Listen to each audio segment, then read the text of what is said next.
Screen time and ADHD. The effects of screen time on the behavior and attention of individuals with ADHD.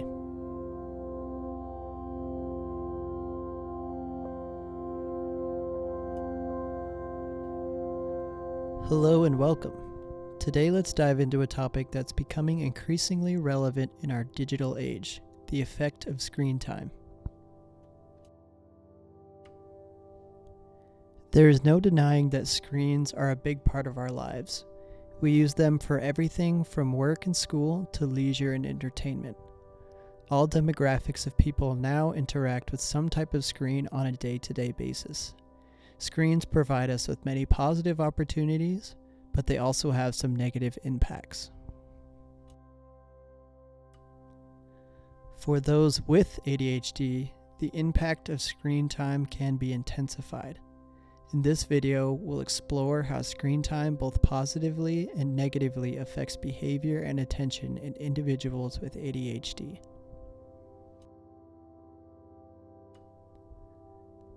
Let's look at some research and see what the experts have to say. If you or someone you know has ADHD, stick around to find out more.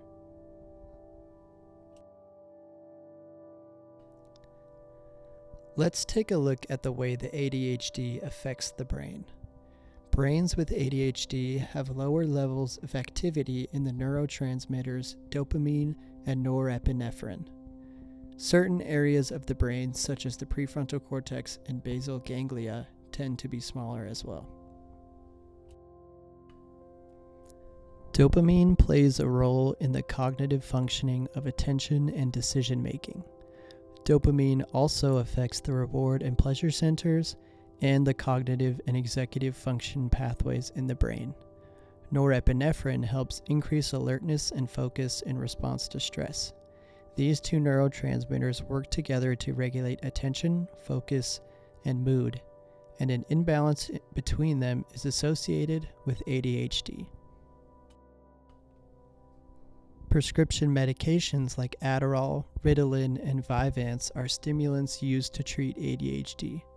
They work by targeting the neurotransmitters norepinephrine and dopamine to increase activity in those sections of the brain.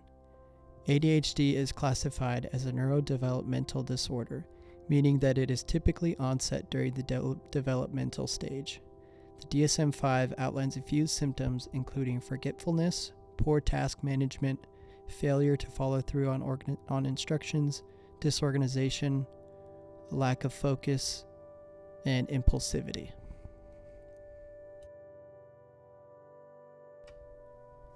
First, let's talk about the positive aspects of screen time for individuals with ADHD. Screen time provides immediate dopamine, which can help individuals with ADHD to focus and pay attention. Classroom use of technology can improve the attention needs of students with ADHD. To quote a study by Hart Barnett, published in 2017, by incorporating targeted environmental, organizational, and instructional techniques and tech apps into their everyday instructional and classroom management practices, teachers can improve the sustained attention and academic performance of all students. In doing so, teachers can create an equitable and enhanced learning environment in this age of increasing digitalization.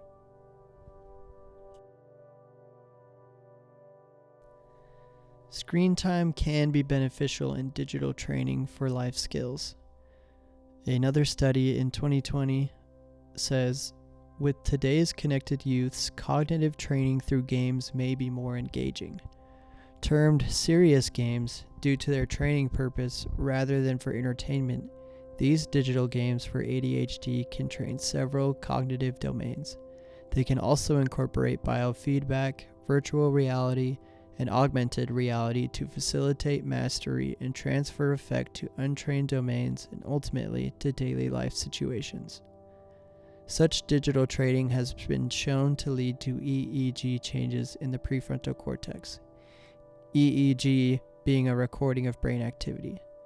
Certain, as the authors call them, serious games have been proven to help individuals with ADHD learn life skills.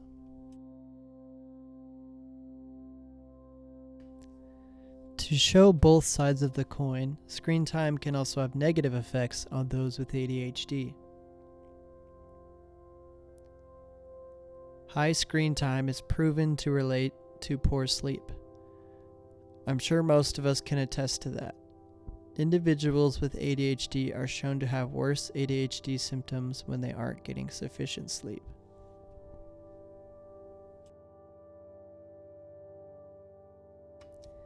It is common for adolescents with ADHD to use screens more than those without. The more adults and adolescents use their screens, the more it disrupts their sleep. Insufficient sleep can be a problem for anyone, but it is even more difficult for someone who already struggles with focus.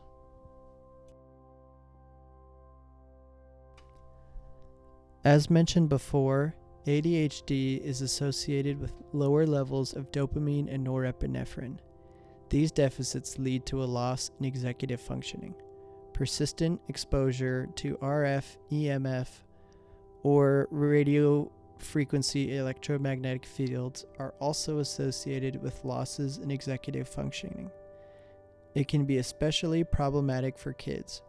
Perinatal exposure to mobile phones has been reported to lead to behavioral conduct problems as well as hyperactivity.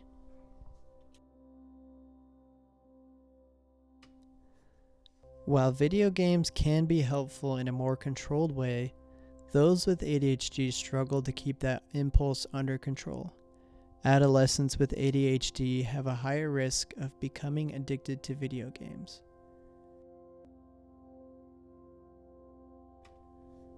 For adolescents without ADHD, there's about a 4% chance. And for adolescents with ADHD, there's about an 11% chance. Video game addiction is shown to directly relate to anxiety and stress as well. In an article published in 2014 by Nicolin, they argue that because violence is categorized by impulsive behavior, exposure to such violent acts may activate a behavioral script of poor self-control. Activation of such a script, in turn, may result in attention problems, hyperactivity, or impulsivity, which are assumed to result from poor self-control. They also state later that after frequent exposure to fast-paced media, children might get habituated to this arousal lift, thereby decreasing their baseline arousal level.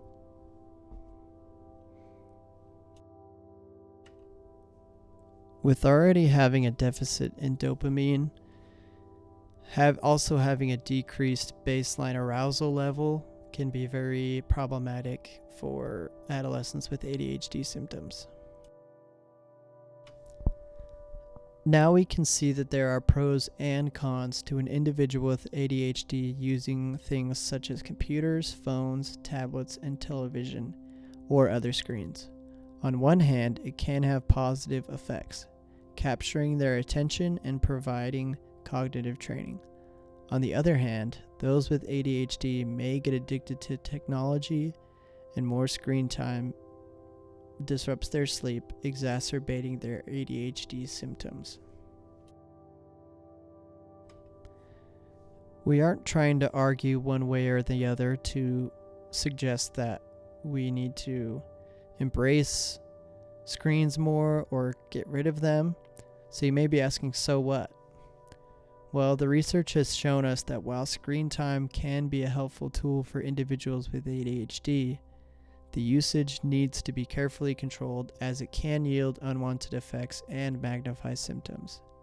Screen usage should especially be monitored with children and adolescents whose brains are still developing.